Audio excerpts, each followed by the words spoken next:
The morning sun cast golden rays across the rocky outpost as Sergeant Ivana Cooper carefully bandaged a stray dog's injured paw. Her fellow soldiers watched with a mixture of amusement and disbelief as she whispered soothing words to the frightened. "Animal, Cooper's at it again," muttered Staff Sergeant Jake Morrison, shaking his head. Too gentle for her own good. Little did he know that within 72 hours, this same woman would single-handedly hold off 202 enemy fighters in the most brutal siege in modern military history, and her gentleness would become her greatest weapon. Before we jump back in, tell us where you're tuning in from. And if this story touches you, make sure you're subscribed, because tomorrow I've saved something extra special for you. Private First Class Ivana Cooper had always been different. Even as a child growing up in small-town Montana, she possessed an unusual combination of fierce determination and tender compassion that puzzled those around her. Her father, Robert Cooper, was a retired Army Ranger who had served 3 tours in Afghanistan. He had taught Ivana to shoot when she was 12, not because he wanted to create a soldier, but because he believed every person should know how to protect themselves and others. What Robert hadn't expected was his daughter's natural aptitude for marksmanship combined with her unwavering gentleness. While other teenagers were focused on social media and dating, Ivana spent her afternoons at the local animal shelter, volunteering to care for abandoned pets. Yet every evening, she could be found at the shooting range, methodically improving her accuracy with the same patience she showed wounded animals. "She's got the steadiest hands I've ever seen," old Frank Peterson, the range master, would tell anyone who'd listen. "But she cries every time she has to put down a sick animal at the shelter. Never seen anything like it." Ivana's decision to join the military surprised no one and everyone simultaneously. Her compassionate nature made it seem unlikely, yet her sense of duty and protection ran deeper than most could fathom. During basic training at Fort Benning, Georgia, she excelled in every technical aspect: marksmanship, tactics, physical fitness, but struggled with the aggressive mindset drill. Sergeants tried to instill. "You're too soft, Cooper," Drill Sergeant Martinez would bark. "The enemy won't care about your feelings. They'll tear you apart." But Ivana's platoon mates saw something different. When Private Davis twisted his ankle during a night march, Ivana quietly redistributed his gear among herself and others without being asked. When homesick recruits broke down crying in their bunks, she'd sit with them, offering comfort without judgment. Her shooting scores were consistently perfect, yet she never boasted or competed with others. "She's like having a big sister and a guardian angel rolled into one," Private Thompson confided to his bunkmate. "But I don't know if she's cut out for real combat." The doubts about Ivana's suitability for warfare followed her through advanced individual training and into her first deployment. Now at Forward Operating Base Sentinel in the mountains of Afghanistan, she had been assigned to the 3rd Infantry Division's Echo Company. The base, established 6 months earlier, served as a critical supply and communications hub for operations throughout the region. Captain Michael Harrison, the company commander, was a by-the-book officer with 15 years of experience. He ran Echo Company with military precision, but struggled to know what to do with Ivana Cooper. Her technical skills were undeniable. She had qualified expert with every weapon system and scored highest in the company on tactical assessments. Yet her gentle demeanor and tendency to show compassion to local civilians made some question her killer instinct. "She's a walking contradiction," Harrison confided to his first sergeant, David Chun. "Perfect soldier on paper, but she stops convoys to help injured dogs. Last week, she spent an hour teaching Afghan kids to play basketball instead of maintaining security protocols." First Sergeant Chen, a veteran of multiple deployments, had a different perspective. "Sir, respectfully, those kids now wave and smile when our patrols pass through their village instead of throwing rocks. Sometimes gentleness achieves what aggression can't." The base itself was a study in contrasts, surrounded by the harsh beauty of the Afghan mountains. It represented both American military might and humanitarian mission. Echo Company's responsibilities included securing supply routes, training Afghan National Army units, and providing support for special operations in the region. The 200 soldiers stationed there had grown comfortable with their routine over the past months. Ivana had been assigned to the base's medical unit, where her gentle nature was considered an asset. She worked alongside Doc Williams, a veteran medic from Texas who had initially been skeptical of having a combat soldier with no formal medical training in his unit. "She's got better bedside manner than most doctors I know," Doc Williams admitted. After watching Ivana calm a panicking Afghan interpreter who'd been injured in an IED blast. But bedside manner doesn't stop bullets. The morning that would change everything began like any other. Ivana woke before dawn, as was her habit, and made her way to the base's small makeshift gym. She preferred the quiet hours before the base came to life, using the time for personal reflection and physical training. After her workout, she walked the perimeter, a routine that had become as natural as breathing. It was during this morning walk that she encountered the injured dog, a scrappy brown mixed breed that had somehow made its way onto the base despite security measures. The animal was clearly in pain, favoring its right front paw and showing signs of dehydration. While other soldiers might have simply reported the stray to security, Ivana's first instinct was to help. She approached slowly, speaking in soft tones, allowing the frightened animal to become accustomed to her presence. Years of working with injured animals had taught her patience and the importance of building trust before attempting treatment. The dog, despite its obvious pain, gradually allowed her to examine its injured paw. "Easy, girl," Ivana whispered, gently probing the swollen pad. "Looks like you stepped on something sharp. We'll get you fixed up." Using supplies from her personal first aid kit, she cleaned the wound and applied a careful bandage.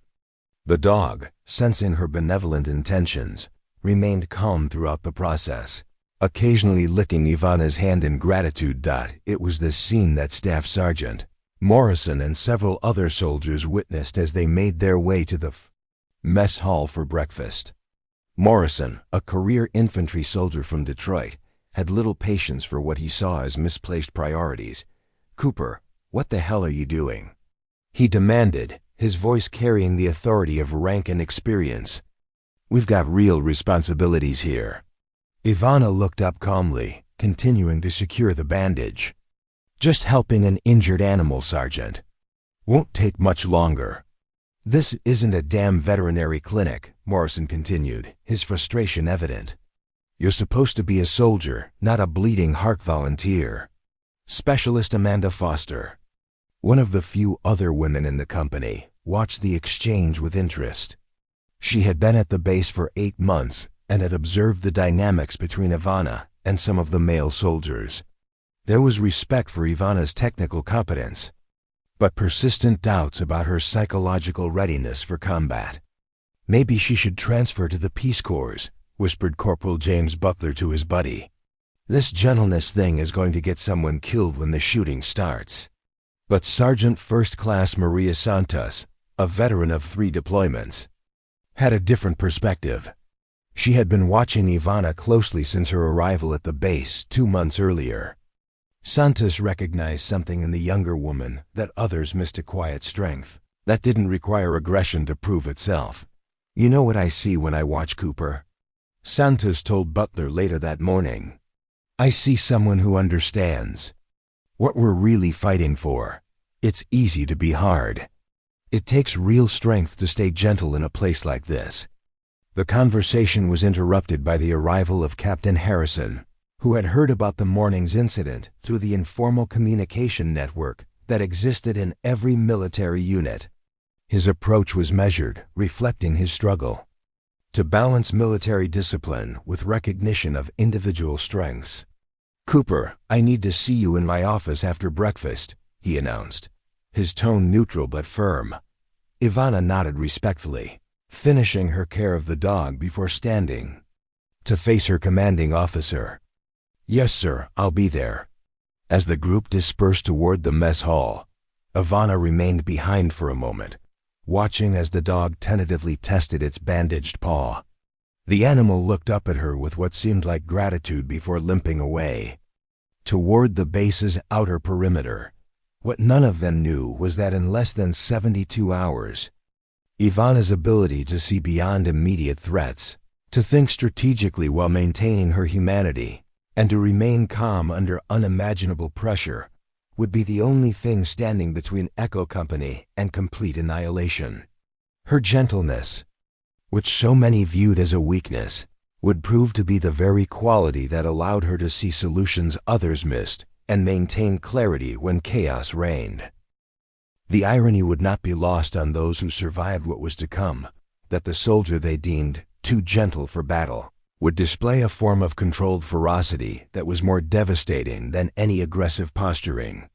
True warriors, as they would learn, are not those who embrace violence, but those who understand its terrible necessity and wield it with precision and purpose. But that revelation was still hours away. For now, Ivana Cooper was simply a misunderstood soldier walking toward what would likely be another lecture about priorities and military bearing, unaware that she was about to face the greatest test of her life and emerge as a legend. Preparing and narrating this story took us a lot of time, so if you are enjoying it, subscribe to our channel. It means a lot to us. Now back to the story. The walk to Captain Harrison's office felt longer than usual as Ivana made her way across the dusty compound. Forward Operating Base Sentinel buzzed with its typical morning activity, soldiers conducting equipment checks, mechanics working on Humvees, and the constant hum of generators powering the base's communication systems. The Afghan sun was already beginning to assert its dominance over the mountain valley, promising another scorching day. Harrison's office was located in what had once been a Soviet-era administrative building, its concrete walls scarred by decades of conflict. The American military had retrofitted it with modern communications equipment, tactical maps, and the technological apparatus necessary to coordinate operations across the region. As Ivana knocked on the metal doorframe, she could hear the crackle of radio communications from the operations center next door. "Enter," came Harrison's voice from within. The office was spartanly furnished, a government-issue desk, 2 metal chairs, and walls covered with topographical maps of the surrounding terrain. Red pins marked known insurgent activity areas, while blue pins indicated friendly positions. Harrison was studying a thick intelligence folder when Ivana entered and came to attention. "At ease, Cooper. Have a seat." Harrison closed the folder and leaned back in his chair, studying the young soldier before him. At 38, he had seen enough combat to recognize different types of fighters, but Ivana defied easy categorization. "Sir, if this is about the dog this morning," Ivana began. Harrison raised a hand. "Actually, it's not. Well, not entirely." He picked up another folder from his desk. "I've been reviewing your file, Cooper.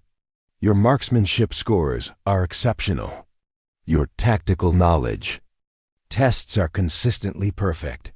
Your physical fitness scores are in the top 5% of the entire company." Ivana remained silent, unsure where the conversation was heading. "But," Harrison continued, "I've also received reports about your interactions with local civilians. Last week's basketball game with the village children. The time you spent 3 hours helping Mrs. Ahmed's family repair their well pump. Your insistence on treating injured animals. Sir, I believe those actions support our mission of building relationships with local communities." Ivana replied carefully. Harrison nodded slowly. "You're not wrong. First Sergeant Chun has made similar arguments. But I need to know something, Cooper. When the shooting starts, and it will start, can you pull that trigger? Can you take a life to save American lives?" The question hung in the air between them. It was the fundamental doubt that had followed Ivana throughout her military career. Everyone who met her eventually asked some version of the same question. Could someone so inherently gentle become a killer when necessary? Ivana met Harrison's gaze steadily.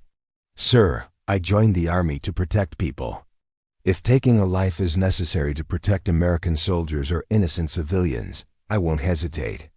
My gentleness doesn't make me weak, it makes me fight for something bigger than myself." Before Harrison could respond, the door burst open. First Sergeant Chun entered without ceremony, his face grim. "Sir, we've got a situation developing. Intel just came through from Regional Command." Harrison immediately shifted into command mode. "What's the nature of the threat?" Chun glanced at Ivana, then back to Harrison. "Sir, should I? Cooper has appropriate clearance. Speak freely." Chun pulled out a tablet displaying satellite imagery and intelligence reports. "Multiple insurgent groups have been converging on our sector over the past 48 hours.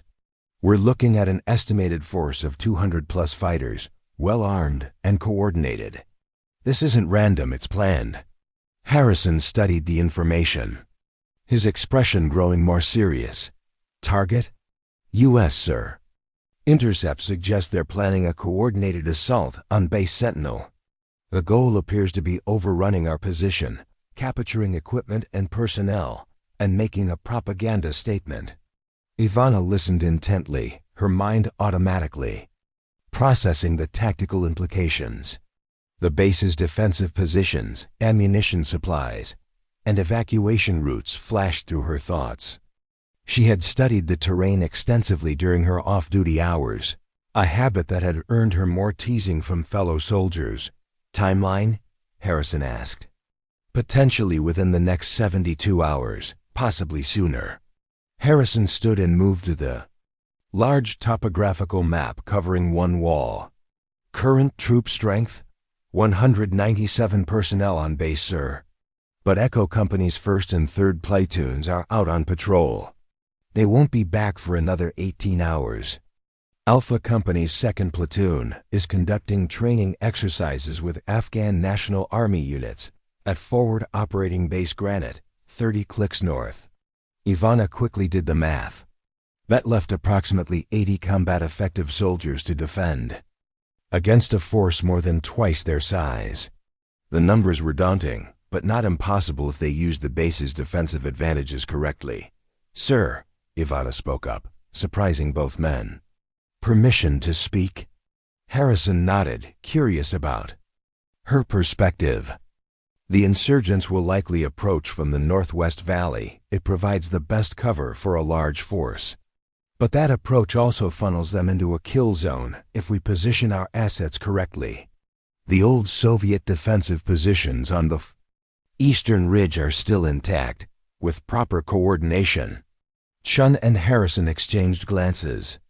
It was unusual for a junior enlisted soldier to offer tactical analysis, especially in such a high-level briefing. But Ivana's assessment demonstrated a sophisticated understanding of terrain and defensive strategy. "Continue," Harrison encouraged. "Sir, if we reinforce the eastern ridge with our best marksmen and support weapons, we can create overlapping fields of fire. The insurgents will expect us to defend from the main perimeter, but an elevated position would give us significant tactical advantage." Chun pulled up detailed topographical data on his tablet. "She's right about the approach vector. Intelligence suggests that's exactly how they're planning to come at us." Harrison studied the map, tracing potential approach routes with his finger. "Cooper, you've obviously given this considerable thought." "Yes, sir. I spend a lot of time studying the terrain during my off-duty hours. I believe preparation prevents poor performance." What Ivana didn't mention was that her detailed knowledge of the surrounding area came from more than just academic study. During her morning walks and volunteer activities in nearby villages, she had unconsciously cataloged every defensive position, every natural choke point, every potential avenue of approach or escape. Her gentle interactions with local civilians, had also provided her with intelligence that formal military patrols often missed. "Sir," Chun interjected, "we need to start immediate defensive preparations. Alert status should be elevated to DEFCON 2. All personnel recalled from non-essential duties." Harrison nodded. "Agreed. Chun, I want defensive positions reinforced, ammunition redistributed, and all communications equipment checked. Coordinate. With regional command for potential air support and medical evacuation capabilities." "Roger that, sir." "Cooper," Harrison turned to her, his expression thoughtful. "I want you to prepare detailed recommendations for defensive positioning. Your analysis of the terrain could be valuable." "Yes, sir." As they prepared to leave the office, the base's warning siren suddenly wailed across the compound. All three froze as Chun's radio crackled to life. "Sentinel Base, this is Overwatch 3. We have visual confirmation of large insurgent movement. Approximately 15 clicks northwest of your position. Estimated 50-plus vehicles, technical trucks, and dismounted infantry. They're moving toward your sector." Harrison grabbed the radio. "Overwatch 3, this is Sentinel Actual. Can you provide detailed headcount and equipment assessment?" "Sentinel Actual, we're looking at approximately 200 fighters heavily armed. Multiple rocket-propelled grenades, machine gun positions, and what appears to be at least 3 mortar teams. This is a serious force, sir." The room fell silent as the implications sank in. This wasn't a probing attack or harassment. This was a full-scale assault designed to overwhelm and destroy forward operating base Sentinel. Chun was already moving toward the door. "Sir, I'll initiate emergency defensive protocols immediately." "Do it. Cooper, I want those defensive recommendations in 30 minutes. This just became very real."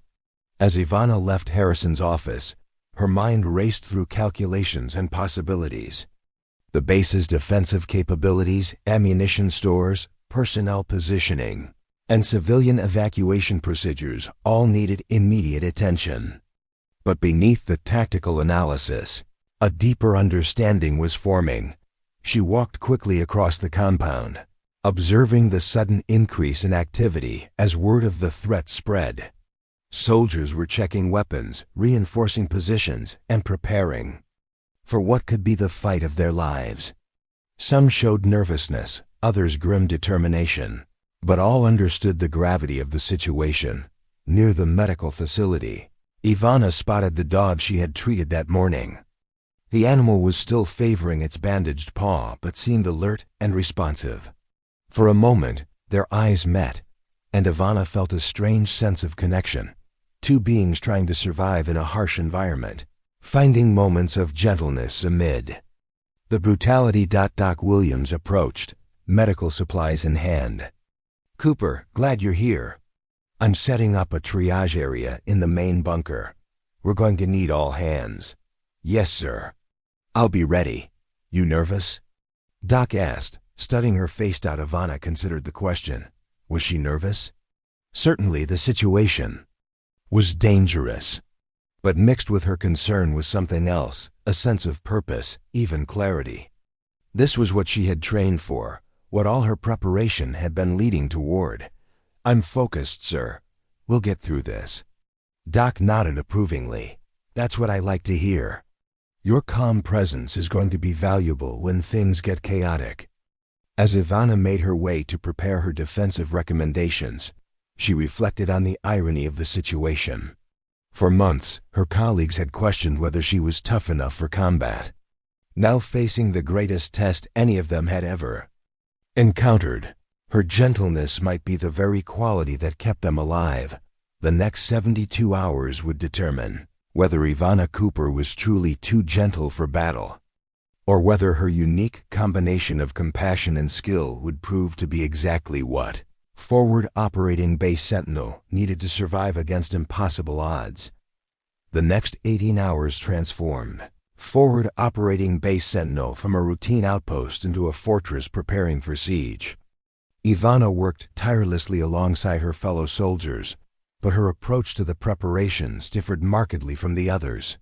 While most focused on ammunition counts and defensive positions, she seemed to see connections and possibilities that escaped everyone else. In the command bunker, Ivana spread detailed topographical maps across a makeshift table, cross-referencing satellite imagery with her handwritten notes. Her defensive recommendations had impressed Captain Harrison, but what she was developing now went far beyond standard military doctrine. "Cooper, what exactly are you doing?" asked Lieutenant Sarah Mitchell, the company's intelligence officer. Mitchell had arrived at the base 3 weeks earlier, fresh from officer candidate school, and was still learning to navigate the complex dynamics of combat leadership. Ivana looked up from her calculations, pencil marks covering several sheets of paper. "I'm mapping civilian movement patterns around the base, ma'am. Over the past 2 months, I've noticed that local villagers change their routines before insurgent activity increases. They have early warning networks we don't fully understand." Mitchell leaned closer, intrigued. "Explain."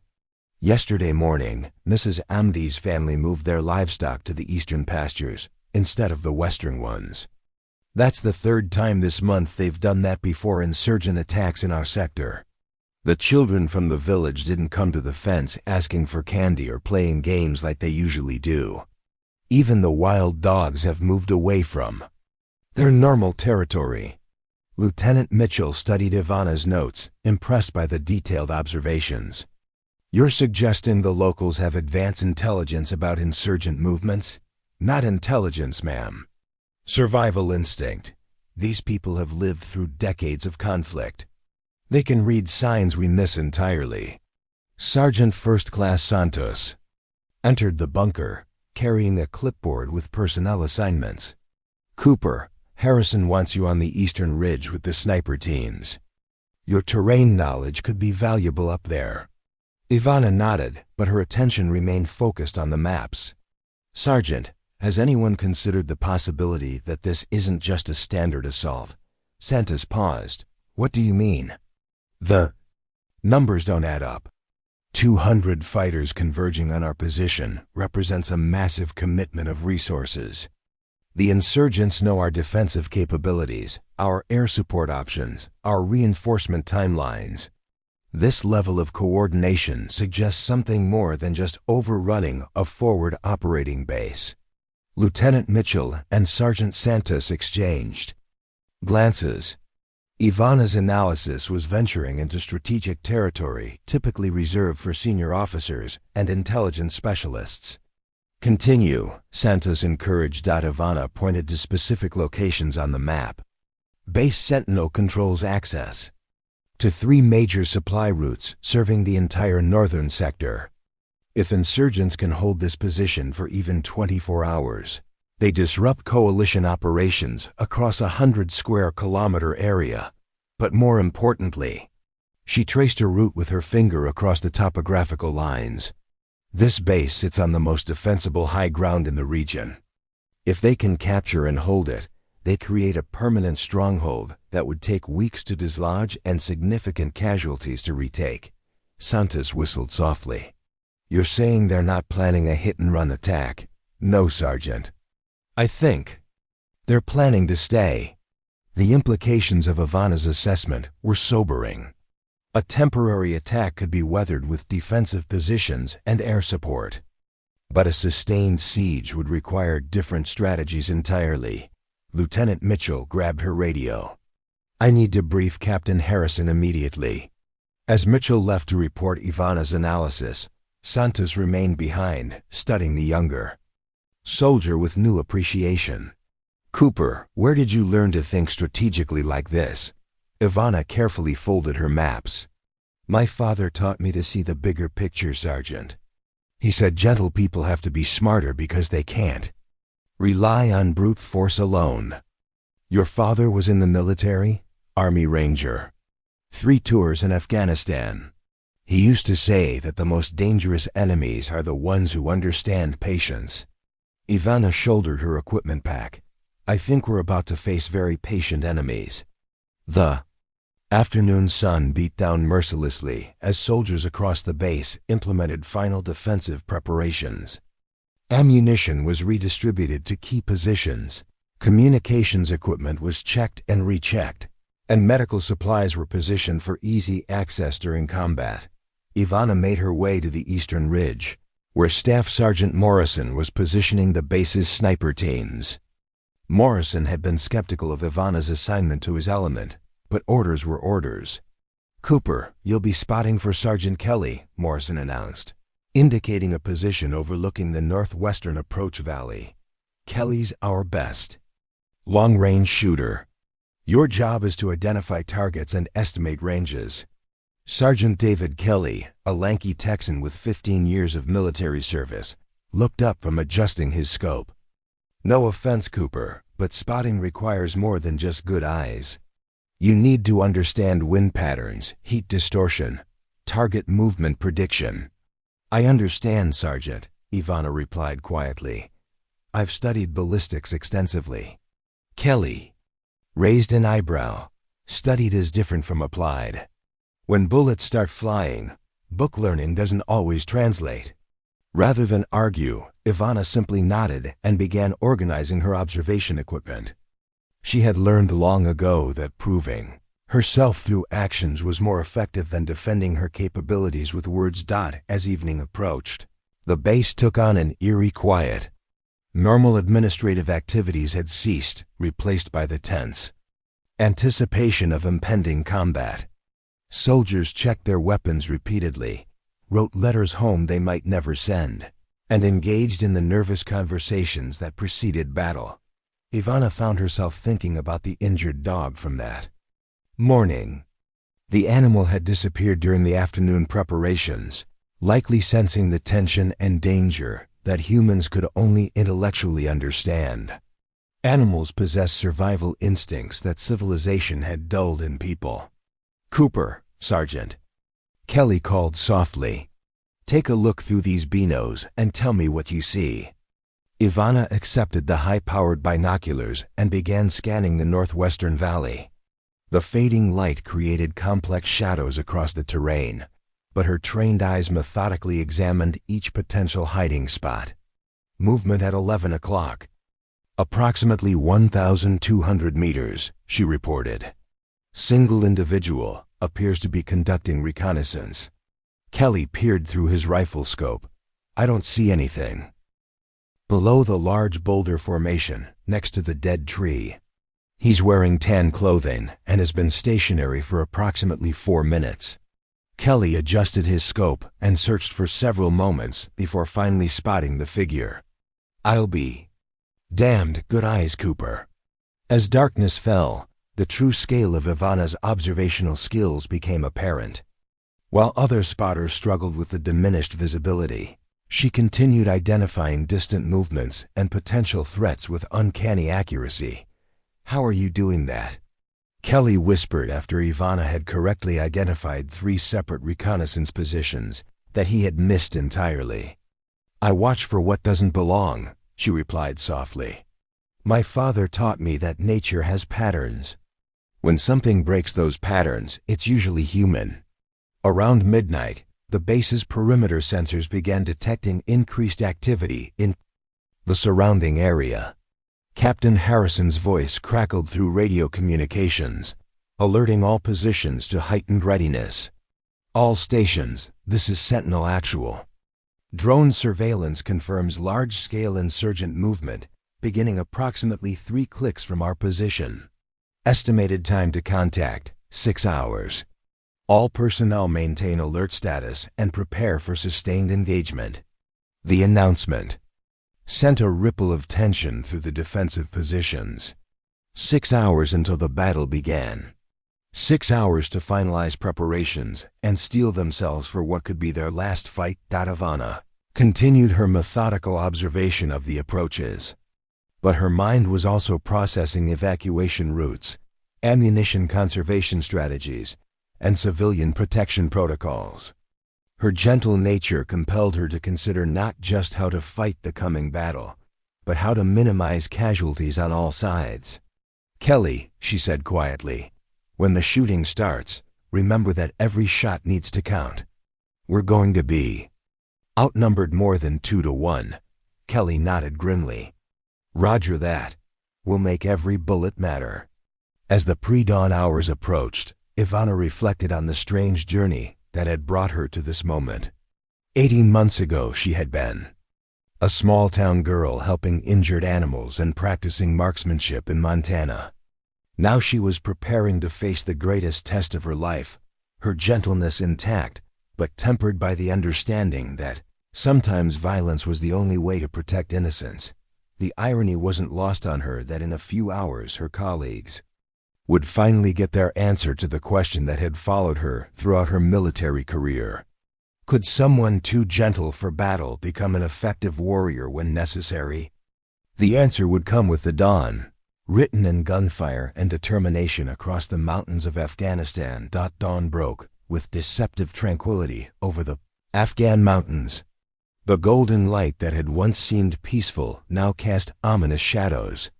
Across the valley where 202 insurgent fighters were positioning themselves for assault.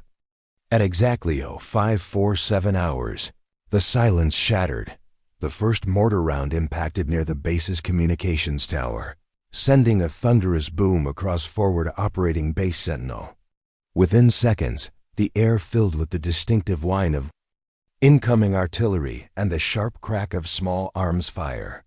The siege of base Sentinel had begun. Contact! Contact! Multiple mortar inbound. Sergeant Kelly's voice cut through the chaos as he and Ivana hunched down in their elevated position. On the eastern ridge, explosions erupted across the base compound below them, sending plumes of dust and debris into the morning air. Ivana's training took over, her movements becoming fluid and precise despite the chaos around her. Through her binoculars, she began identifying enemy positions with methodical efficiency that surprised even herself. The gentle young woman who had bandaged a dog's paw 24 hours earlier was gone, replaced by a focused tactical observer whose every instinct was now calibrated for survival and protection. "Mortar team, 2 o'clock, 800 meters, she called to Kelly, her voice steady despite the explosions raining down around them. 3 personnel, positioned behind the large rock formation. Kelly's rifle boomed as he engaged the target. Through his scope, they watched one of the insurgents fall. The remaining 2 scrambled for better cover, but their position was now compromised. "Good kill," Ivana confirmed, already scanning for the next threat. "RPG team moving up the left flank, 600 meters. They're trying to get closer to the main perimeter." The base's defensive positions were holding, but barely. Captain Harrison's voice crackled through radio communications, coordinating defensive fire and calling for air support. However, Ivana quickly realized that their situation was even more precarious than initially anticipated. "Kelly, count the muzzle flashes," she said urgently. "I'm seeing more positions than intelligence predicted." Kelly paused his shooting to observe. After several moments, his face grew grim. "Jesus, Cooper, that's not 200 fighters. There's got to be 250, maybe more." The intelligence had been wrong. The insurgent force was significantly larger than anticipated, and they were executing a more sophisticated attack plan than anyone had expected. Multiple teams were advancing simultaneously from different vectors, forcing the American defenders to spread their limited firepower across numerous threats. Below them, the main base perimeter erupted in sustained gunfire as Staff Sergeant Morrison's squad engaged insurgents, attempting to breach the western fence line. Tracer rounds streaked across the compound like deadly fireflies, and the distinctive sound of AK-47s mixed with the deeper bark of American M4 rifles. "Sentinel Actual, this is Overwatch 2, came a voice over the radio. "Air support is delayed. Due to weather, ETA unknown." The news sent a chill through every defender. Without air support, they were facing impossible odds with no immediate prospect of relief. Ivana continued her precise target identification, helping Kelly eliminate key threats with methodical efficiency. But as the morning progressed, she began noticing patterns in the insurgent attack that troubled her deeply. "Kelly, they're not trying to overrun us quickly," she observed between engagements. "Look at their movement patterns. They're establishing permanent firing positions." Kelly followed her guidance, studying the enemy movements. "You're right. They're digging in for a long fight." The realization confirmed Ivana's earlier strategic assessment. This wasn't a raid designed to inflict casualties and withdraw. The insurgents intended to capture and hold forward operating Base Sentinel, turning it into their own stronghold. Around midday, the intensity of the assault reached a crescendo. Insurgent fighters had managed to advance to within 200 meters of the PIVA base's outer perimeter in several locations. American defensive positions were taking heavy casualties, and ammunition supplies were beginning to run low. "Cooper, Kelly, we need immediate support on the south wall." Captain Harrison's voice came through their radio. "Enemy fighters have breached the outer wire. All available personnel redirect to the main compound." Ivana and Kelly exchanged glances. Abandoning their elevated position would eliminate their oversight of the entire battlefield, but direct orders were direct orders. "Roger, sir." "Moving to support," Kelly responded as they gathered their equipment. Ivana took one final look through her binoculars across the valley. What she saw made her blood run cold. "Kelly, wait." Her voice carried an urgency that made him pause. "Look, at the northwestern ridge." Kelly peered through his scope toward the area Ivana indicated. "I don't see anything." "Exactly. The insurgent positions that were there this morning are empty. Where did those fighters go?" The question hung in the air between them as both soldiers processed the implications. If insurgent teams were moving from their original positions, they were either retreating, which seemed unlikely given their success, or repositioning for a different type of attack. Ivana's mind raced through tactical possibilities. The base's defensive plan was built around known threat vectors and established insurgent positions. If those positions were changing, the entire defensive strategy could be compromised. "Kelly, I need to stay here," she said suddenly. "Something's wrong. Cooper, we have direct orders to report to the main compound." I understand, but look at this tactically. If the insurgents are repositioning major elements, someone needs to maintain oversight of the entire battlefield. From down there, you can only see your immediate sector. Kelly hesitated, torn between following orders and recognizing the validity of Ivana's strategic thinking. The decision was made for him when an explosion rocked the base below them, and debris rained down on their position. "All right, Cooper. But if we get court-martialed for disobeying orders, I'm blaming you." Ivana managed a brief smile despite the circumstances. "I'll take responsibility, Sergeant." What happened next would later be described by military historians as one of the most remarkable displays of individual tactical awareness in modern combat. Through her binoculars, Ivana began tracking the movement of insurgent teams that had seemingly vanished from their original positions. "There," she whispered, pointing toward a series of rocky outcroppings that provided natural concealment. "They're moving in small teams toward the northern approach. They're trying to flank our main defensive positions." Kelly followed her guidance and spotted the movement. "That's a full platoon-sized element, maybe 40 fighters. And there's another group moving through the southern wadi," Ivana continued, her observations coming faster now. "They're coordinating a pincer movement while keeping our attention focused on the direct assault." The tactical situation became crystal clear. While American defenders concentrated on repelling the obvious frontal attack, insurgent forces were maneuvering to attack from multiple directions simultaneously.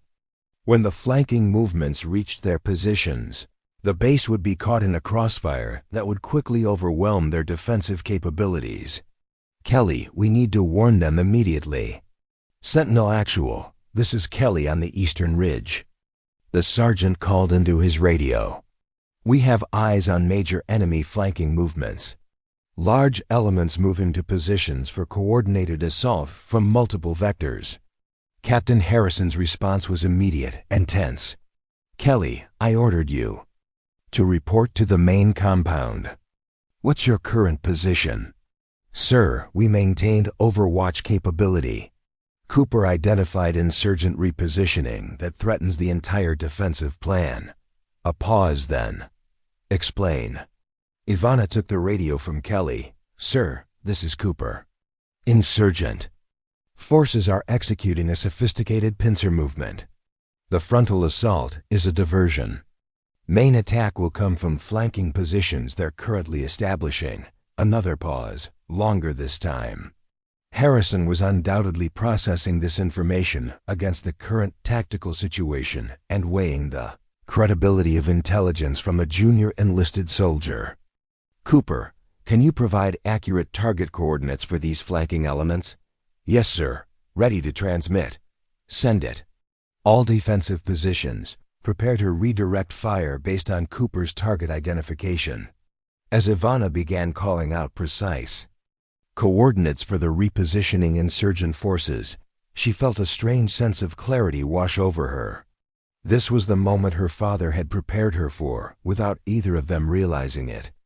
All those hours studying tactics, learning to see patterns, developing patience and observation skills, everything had led to this point. The battle was far from over, but for the first time since the assault began, Forward Operating Base Sentinel had a clear picture of what they were truly facing. And that picture was being painted by the soldier everyone had considered too gentle for combat. The irony would have been amusing under different circumstances. The very gentleness that made others question her suitability for warfare was now providing the calm, analytical thinking that might save all their lives. The coordinates Ivana provided proved devastatingly accurate.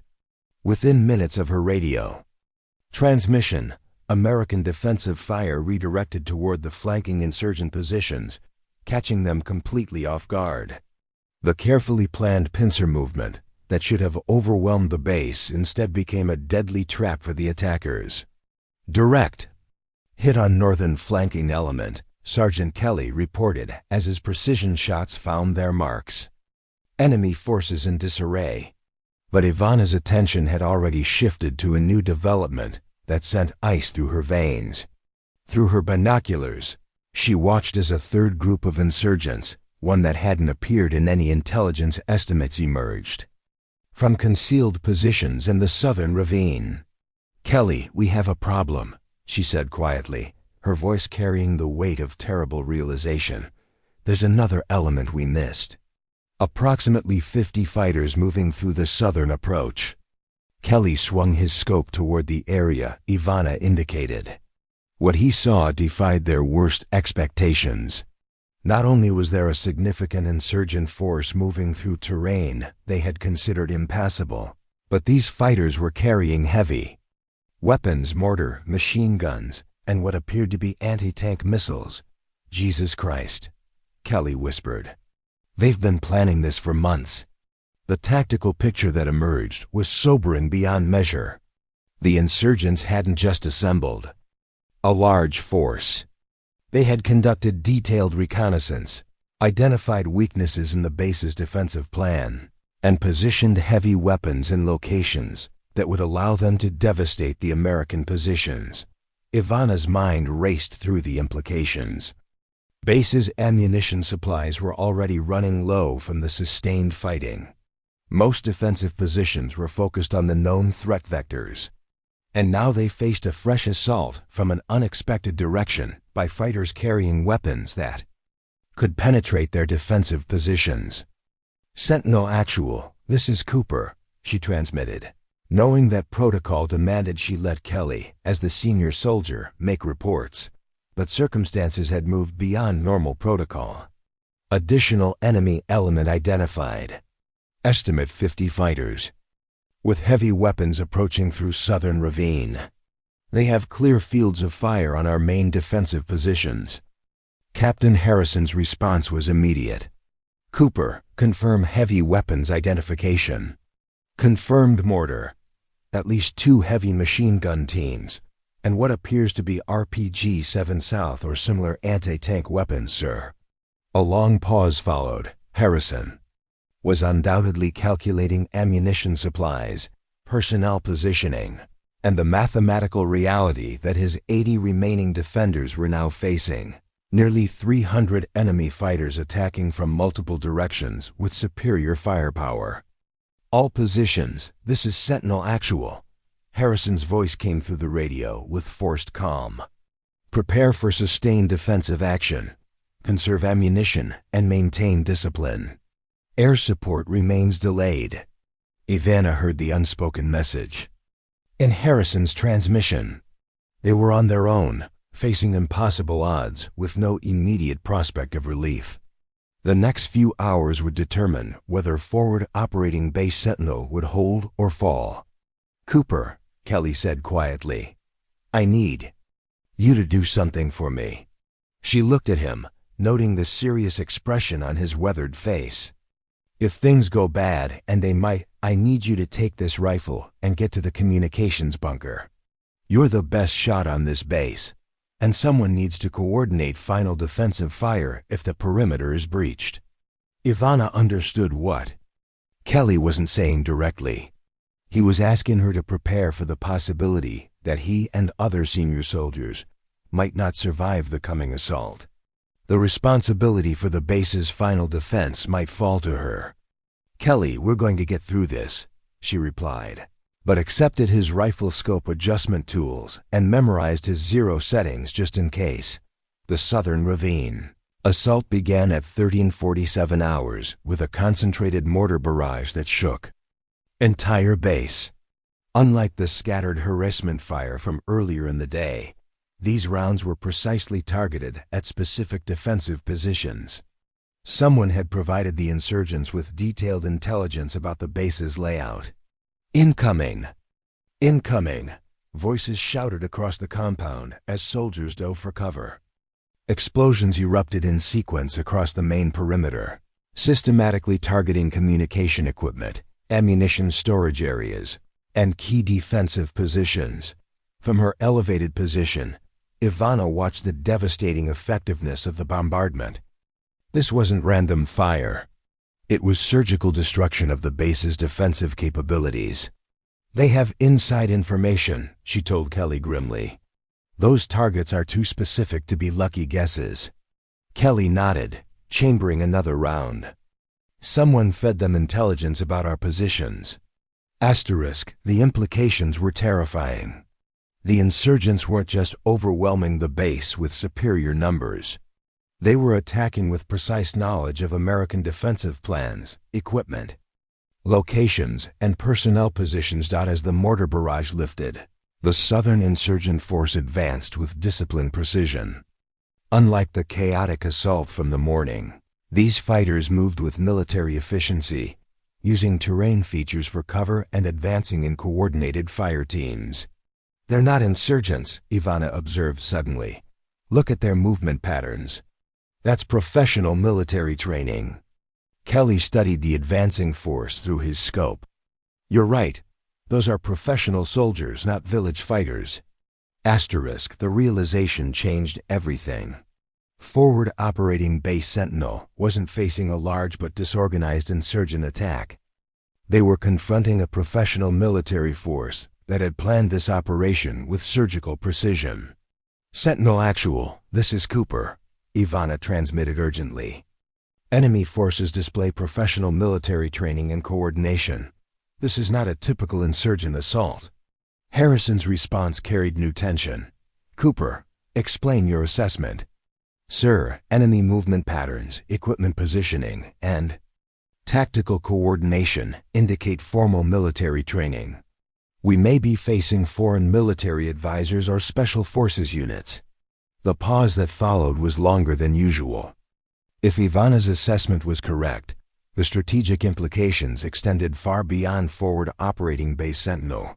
Foreign military intervention would represent a significant escalation that could affect the entire regional conflict. But such considerations were luxury they couldn't afford. The immediate reality was 300 professional fighters with heavy weapons, systematically destroying their defensive positions. All stations, ammunition conservation is now critical, Harrison. Transmitted. Make every shot count. Medical personnel prepare for mass casualties. Ivana began calling out targets with machine-like precision, helping Kelly eliminate key threats in the advancing force. But for every enemy fighter they neutralized, 2 more seemed to take his place. The mathematical reality was inexorable. They were being overwhelmed by superior numbers and firepower. Cooper, Kelly, fall back to secondary positions, Harrison. Ordered. Primary perimeter is being overrun. As they gathered their equipment, Ivana took one final look across the battlefield. What she saw made her heart sink. American defensive positions were collapsing in sequence as overwhelming enemy fire forced defenders to abandon their posts. Wounded soldiers were being carried toward the medical bunker, and ammunition supplies were running critically low. Kelly, she said suddenly, I'm not leaving this position.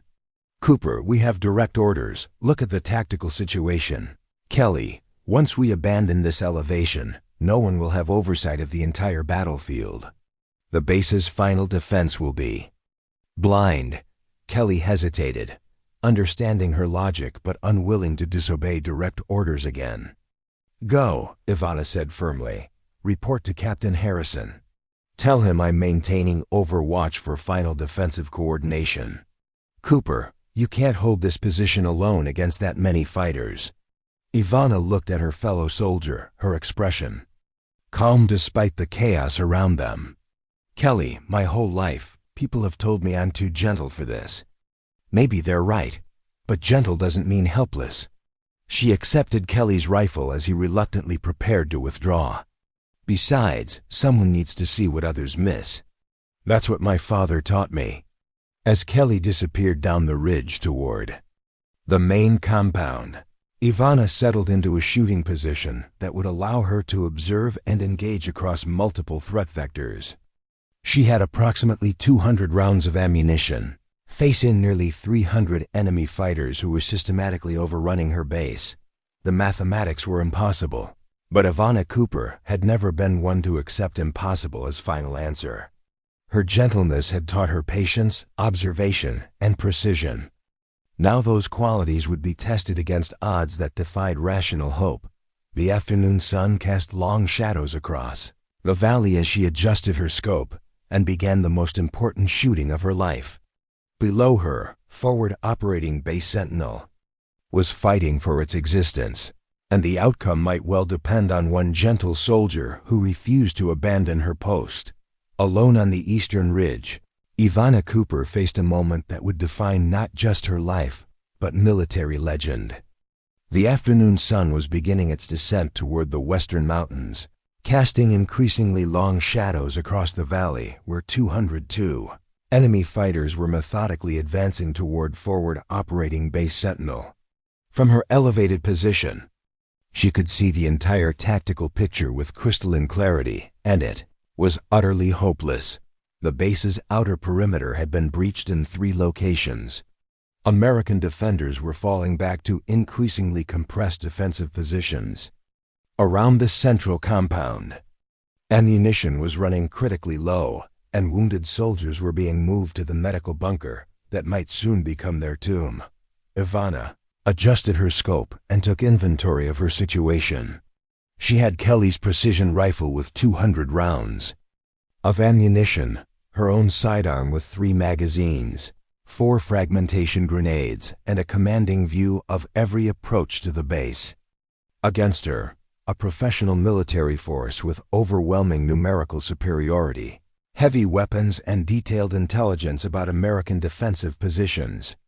Impossible, she whispered to herself, then smiled grimly. Good thing I never listened when people told me what was impossible. Her father's voice echoed in her memory. Ivana, gentle people have to be smarter, not stronger. Use your head, not your heart, when lives depend on it. Through her scope, Ivana began methodically cataloging enemy positions, movement patterns, and command structure. Her years of patient observation honed through countless hours watching animals and people, now focused with laser intensity on reading the battlefield before her. The enemy force was organized into distinct elements, a direct assault team advancing on the main gate, flanking units moving through the southern and northern approaches, a heavy weapons team establishing fire support positions, and most critically, a command element coordinating the entire operation from a concealed position. In the northwestern rocks, "Cut off the head," Ivana murmured, settling her crosshairs on what appeared to be the enemy commander, identifiable by his position, equipment, and the way other fighters deferred to him. Her first shot echoed across the valley at 14:23 hours. The enemy commander dropped instantly, his radio and maps scattering across the rocky ground. The immediate effect was subtle but significant. The coordinated advance faltered as subordinate commanders tried to establish new communication protocols. Ivana didn't pause to admire her work. She had already shifted position and acquired her next target, the heavy machine gun team that was systematically suppressing American defensive positions. Her second shot eliminated the gunner. Her third took out his replacement before he could effectively engage. "That's for Doc Williams," she whispered, having seen the medic fall during the machine gun's devastating fire. What happened next would later be analyzed by military tacticians worldwide as one of the most remarkable displays of precision marksmanship. Under combat conditions, Ivana didn't simply shoot at enemy fighters randomly. She systematically dismantled their operational capability with surgical precision. Her 4th through 8th shots eliminated the mortar teams that had been devastating the base's infrastructure. Each shot was carefully aimed at critical personnel team, leaders, ammunition handlers, and experienced gunners whose loss would render the weapons temporarily useless. The enemy force began to realize they were being hunted by an exceptionally skilled sniper, but determining her location proved difficult. Ivana had positioned herself among natural rock formations that provided excellent concealment, and she moved between firing positions after every few shots to prevent counter-sniper fire. "Sentinel Actual, this is Cooper," she transmitted during a brief pause in her shooting. "Enemy command element neutralized. Heavy weapons team suppressed. Recommend immediate counterattack while enemy forces are disorganized." Captain Harrison's response carried amazement and relief. "Cooper, confirm your position and status. Eastern Ridge, maintaining overwatch. Ammunition status, 185 rounds remaining." A pause then. "Cooper, enemy strength assessment?" Ivana quickly scanned the battlefield, counting active positions and estimating remaining effective fighters. Approximately 180 enemy personnel still combat effective, but command structure is disrupted. What she didn't transmit was her growing understanding of the tactical situation. The enemy force was professional and well-equipped, but they had planned for overwhelming American defenses through coordinated assault. They hadn't planned for a single sniper systematically destroying their leadership and specialized personnel. Her radio crackled again. "Cooper, we're seeing significant reduction in enemy fire effectiveness. Whatever you're doing, maintain pressure." "Roger, sir." Ivana returned to her methodical hunt. Her targets weren't chosen randomly, each shot served a specific tactical purpose. Radio operators, squad leaders, weapons specialists, and anyone attempting to reorganize the increasingly chaotic assault fell to her precision fire dot. By 14:45 hours, she had fired 47 rounds and eliminated 31 enemy fighters, but more importantly, she had destroyed the enemy's ability to coordinate their overwhelming numerical advantage. Professional soldiers require leadership and communication to function effectively. Without them, even superior numbers become meaningless. The enemy force began to adapt, sending small teams to hunt for her position while maintaining pressure on the main base. This created exactly the tactical situation Ivana had anticipated: divided attention and fragmented effort. "They're learning," she observed, watching through her scope as enemy teams moved more cautiously, using better cover and attempting to establish overlapping fields of fire to suppress her position. But Ivana had advantages they couldn't counter.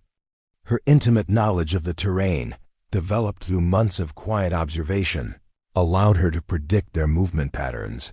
Her patience, learned through years of gentle interaction with frightened animals, kept her calm despite the pressure. And her precision, honed through countless hours of practice, meant that every shot counted. At 15:02 hours, an enemy squad finally located her general position and began advancing up the eastern ridge.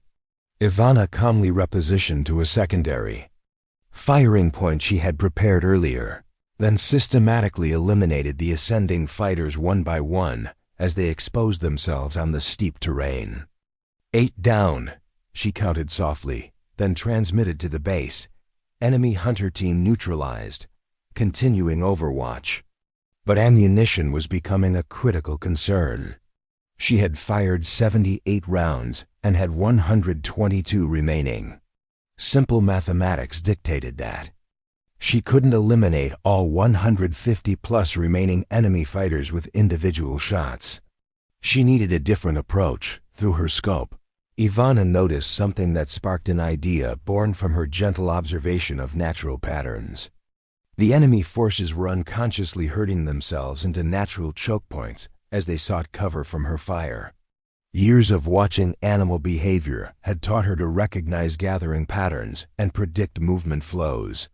"They're bunching up," she realized, studying the way frightened fighters were clustering in areas that felt safe from her elevated position.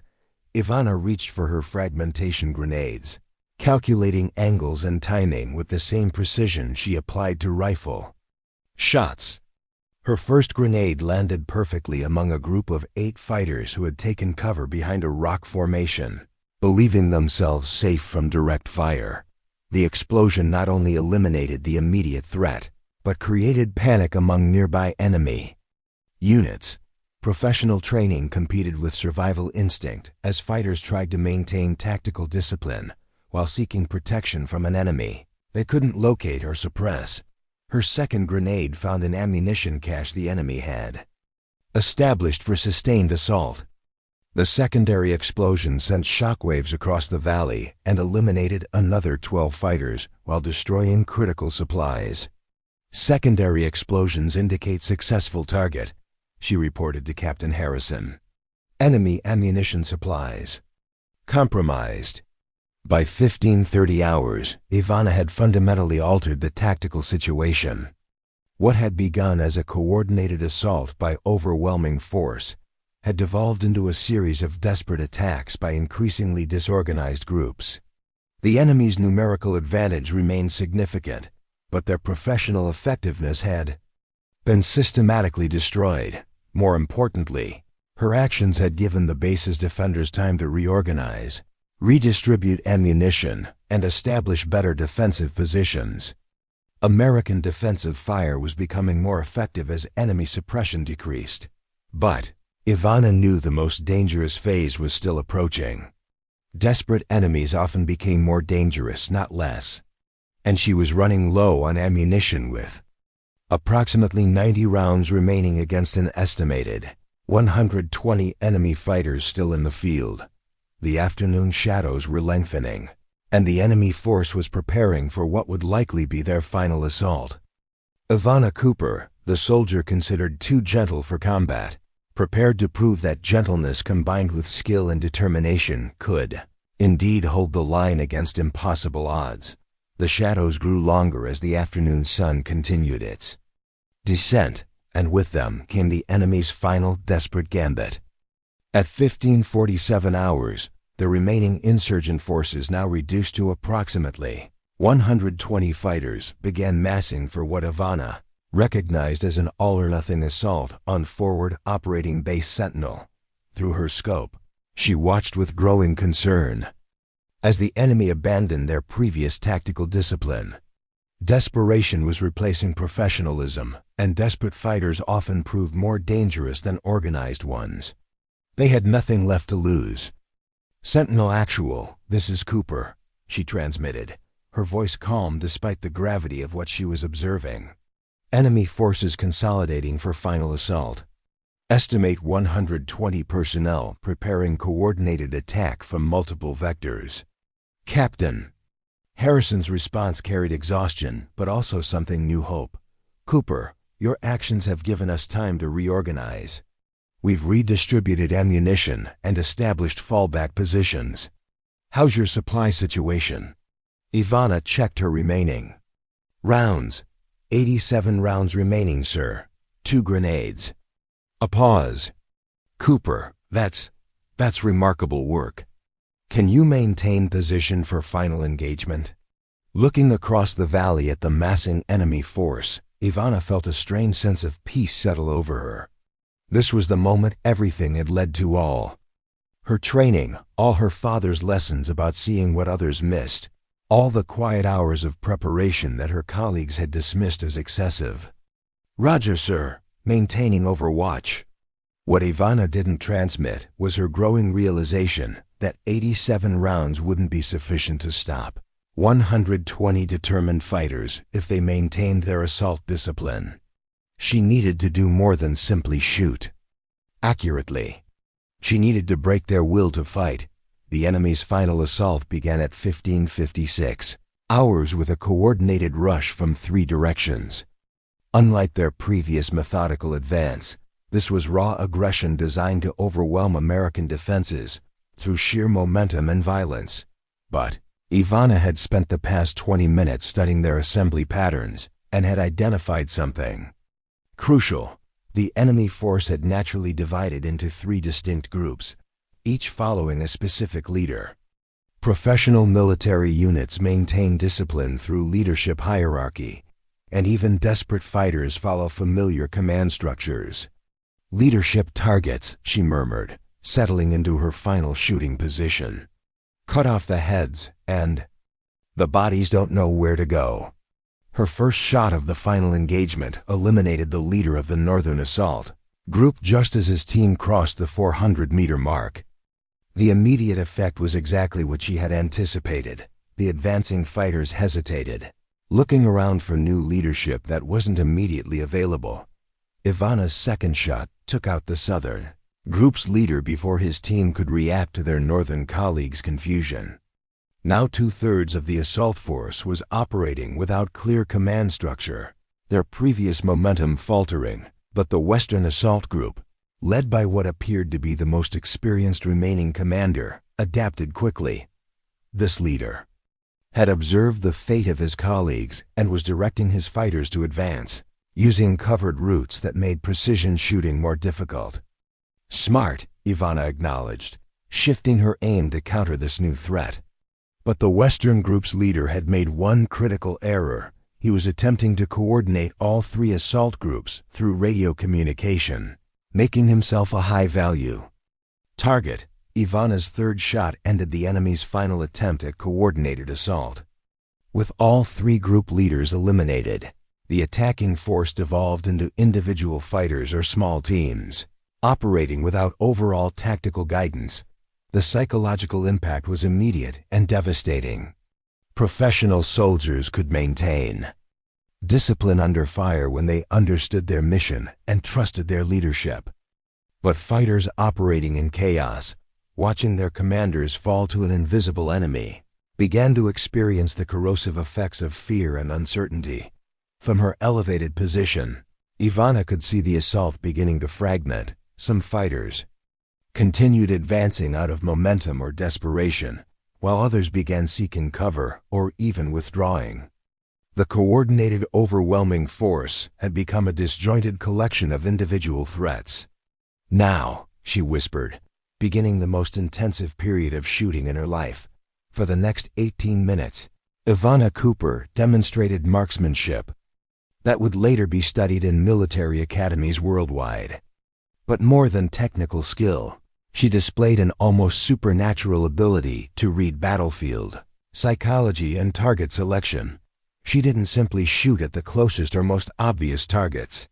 Instead, she identified fighters who were attempting to rally others, eliminate those carrying radios or heavy weapons, and systematically destroyed every attempt at reorganization.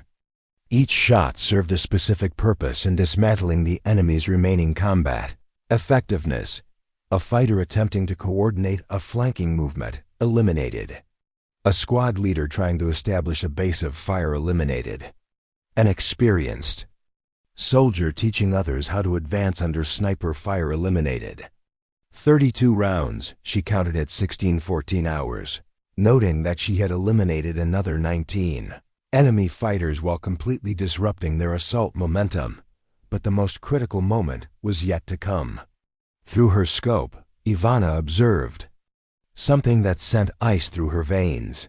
One group of approximately 15 fighters had broken away from the main assault and was moving through a concealed route toward the base's medical bunker, where wounded American soldiers were being treated.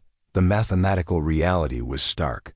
She had 55 rounds remaining to stop 15 determined fighters who were approaching the most vulnerable personnel on the base.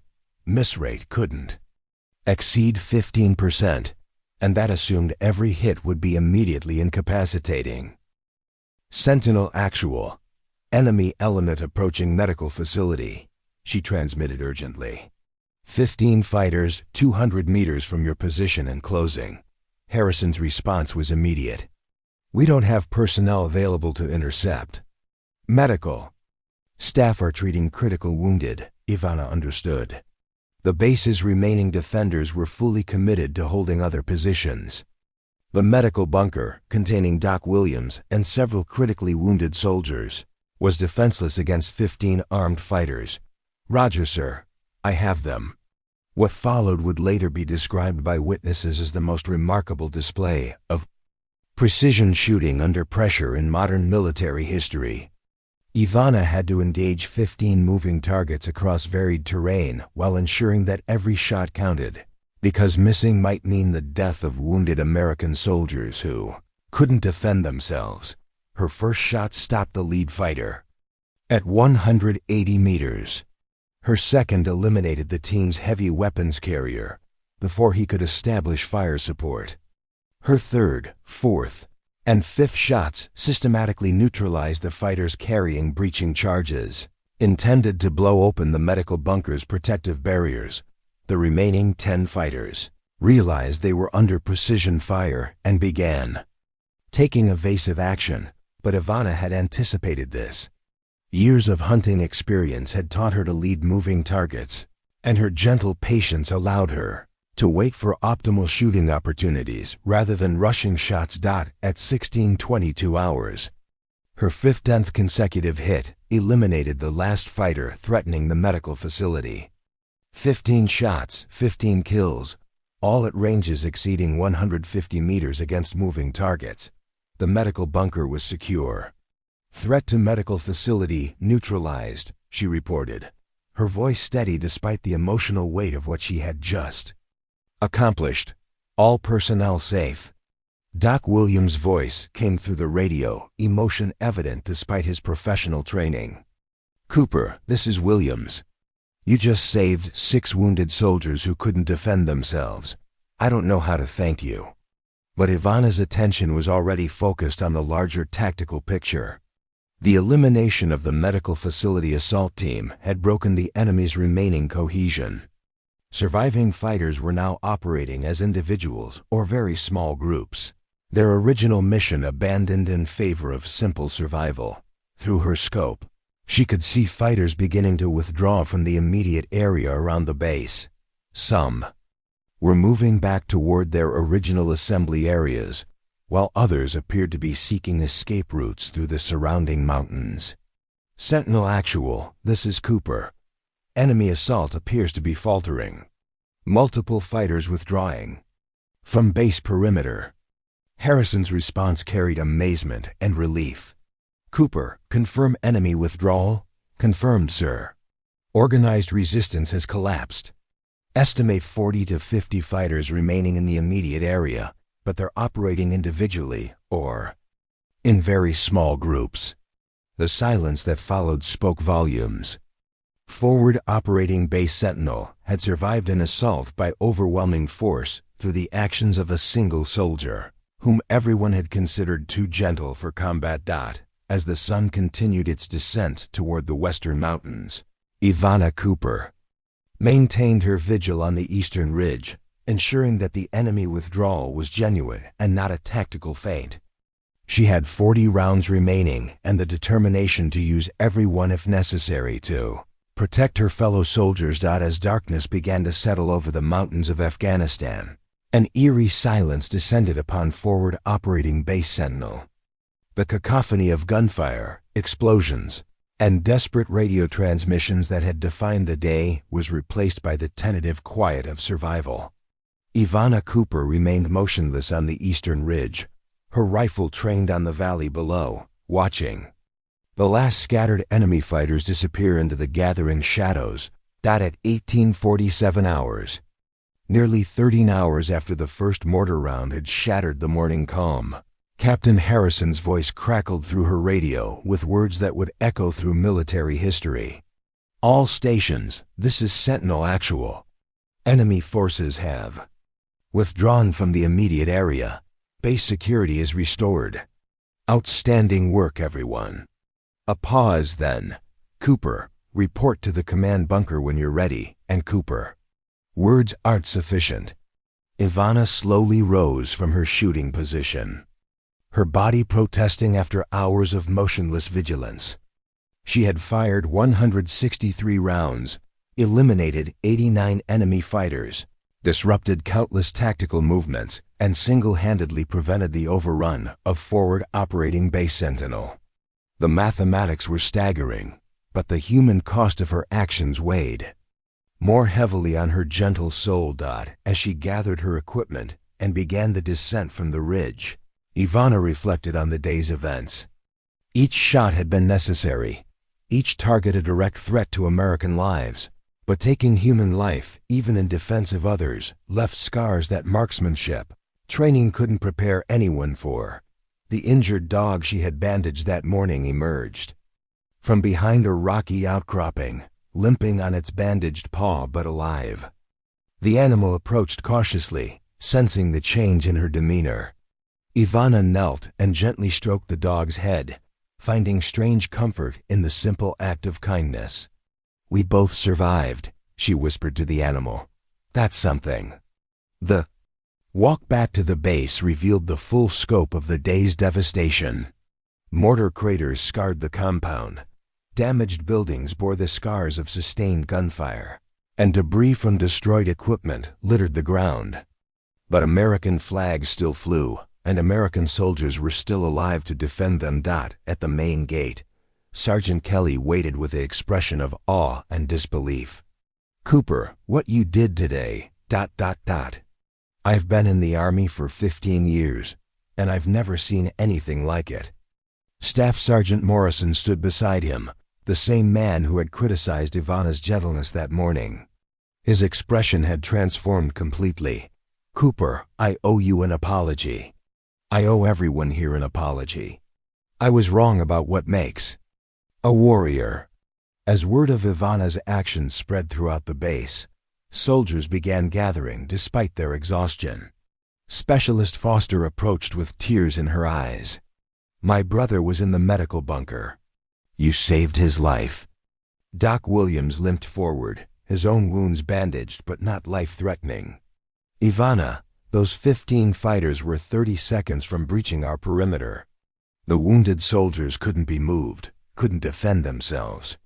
You didn't just save soldiers, you saved men who were completely helpless." First Sergeant Chen appeared, carrying a tablet with preliminary casualty reports. "Cooper, because of your actions, we suffered 12 wounded and 2 killed in action, against a force of 202 professional fighters with heavy weapons. That's miraculous." The number hit Ivana harder than any enemy fire had. 2 American soldiers had died despite her efforts. 2 families would receive folded flags and devastating news. Her gentleness made even necessary victory feel bittersweet. Captain Harrison emerged from the command bunker, his expression mixing exhaustion with profound respect. "Cooper, I need to debrief you formally, but first, I need to say something as one soldier to another." The gathering crowd fell silent as Harrison continued. "This morning, I questioned whether your gentle nature was compatible with military service. Tonight, I understand that your gentleness didn't make you weak. It made you strong enough to see what the rest of us missed, and disciplined enough to do what needed to be done." He paused, looking out at the valley where enemy fighters had fled. "You didn't just defend this base. You saved every life here through precision, patience, and tactical brilliance that textbooks can't teach."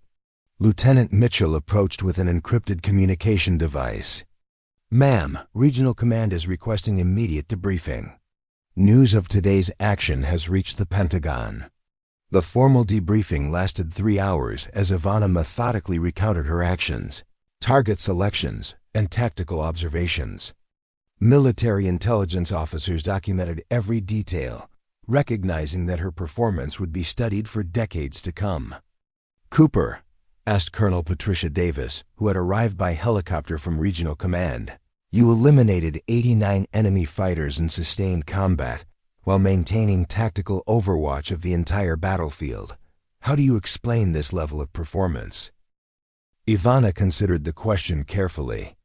"Ma'am, my father taught me that gentle people have to be smarter because they can't rely on brute force.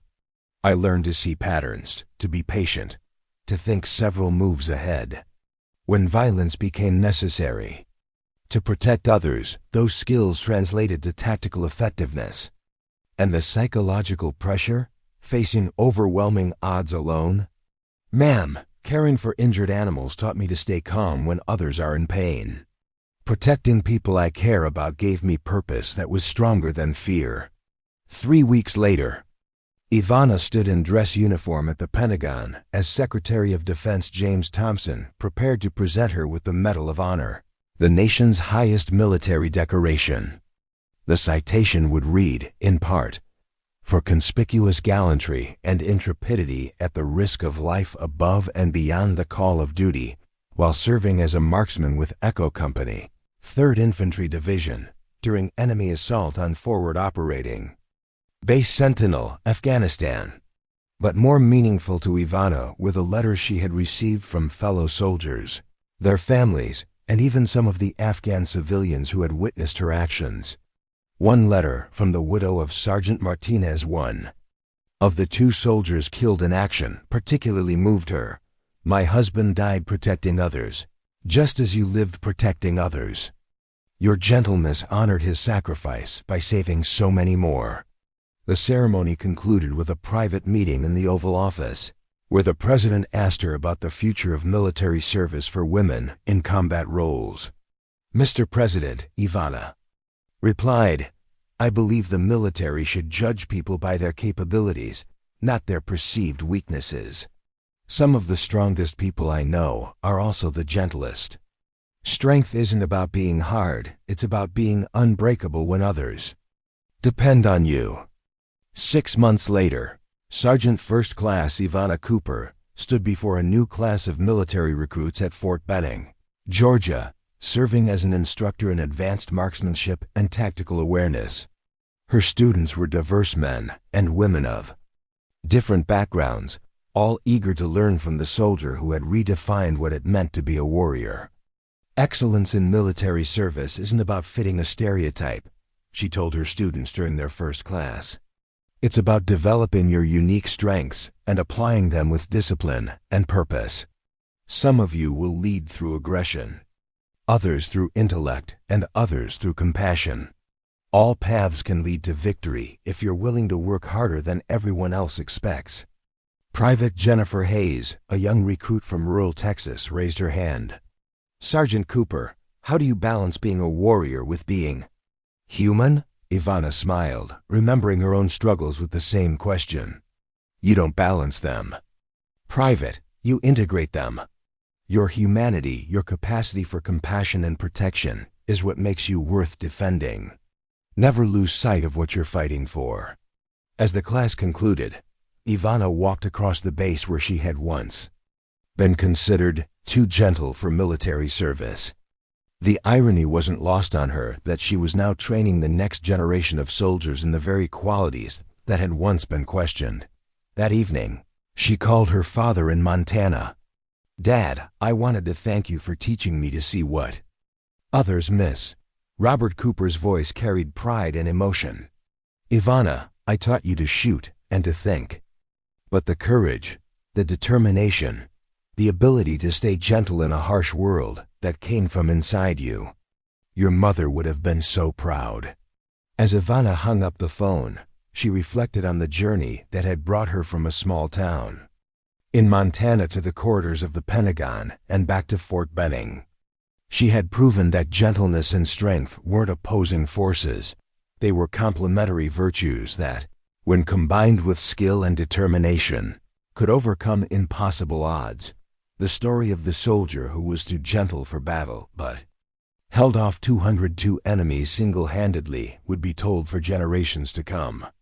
But for Ivana Cooper, the real victory wasn't in the medals or recognition. It was in the knowledge that her father's lessons about seeing what others miss had saved lives and changed perceptions about what makes a true warrior. In a world that often mistook hardness for strength, Ivana Cooper had proven that sometimes the gentlest souls possess the most unbreakable cores.